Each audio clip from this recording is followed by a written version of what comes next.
This is very exciting. Mitch, thanks for having us at Paisley Park. Okay, the beautiful collection, and look at these shoes. Goes on exhibit Friday. Right. You're giving us a preview. Can you tell me about some of Prince's shoes here? Because this is amazing. There's stories on every one of these. Every single pair has a story, no doubt. But since we're here, why don't we take a look at these? So Prince obviously was a relentless performer, and this is a great example of that because these shoes here show the wear. And you'll notice that the fabric has actually been burned off the shoe in some cases, and that's because there would be friction burn that would occur between those shoes and the stage. Doing the splits doing the and splits, doing the on his spinning toes. around. Yeah. I mean, that's who Prince was, and so when they were on tour, knowing that he had to do it again the next night, they would sometimes just repair them a little bit, color them in with a Sharpie. Seriously. To, you know, mask the damage. They don't look so comfortable. Of course, I'm not one to wear heels like that. Sure. But tell me about the comfort. Were they comfortable for him? So in speaking with his designers, they would say they were comfortable because they're custom-made shoes. Yeah. They're built specifically for Prince's foot. And then not only were there heeled shoes, but he also had boots. And here we are, some furry boots here.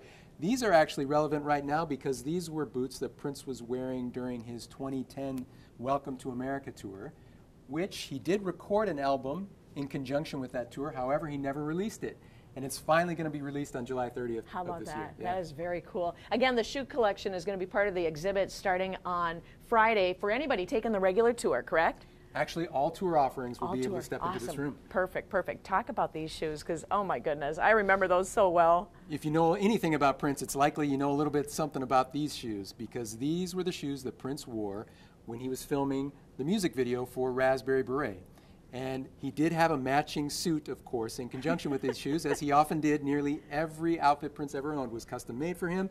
So that outfit was sky blue with these hand-painted white clouds as well. Yeah, and really quick before we wrap it up here on this section, the Batman shoes. He's got a number of those. So another important era for Prince, he recorded and wrote the soundtrack for the 1989 film Batman, which actually gave him one of his #1 hits, Bat Dance. But you can tell these shoes were a part of that era because of that Batman logo on the toe. And really quick before we wrap this up, the cases. These are guitar cases and speakers and amplifiers. Definitely. So we knew that these shoes were an extension of Prince's artistic expression. We wanted to be able to marry that with some other important things that were at Prince's core, just like his guitars or pianos. So this allowed us an opportunity to do that. Our in-house designer, Brandon Eisenshank, really came up with a creative idea by which to execute it all. That is, and over 300, but you're telling me that's just a drop in the bucket, a fraction of what's in the collection, and just a fraction of what Prince owned over his life. That's cool. Okay, we'll show you more coming up from Paisley Park this morning on KARE 11 Saturday.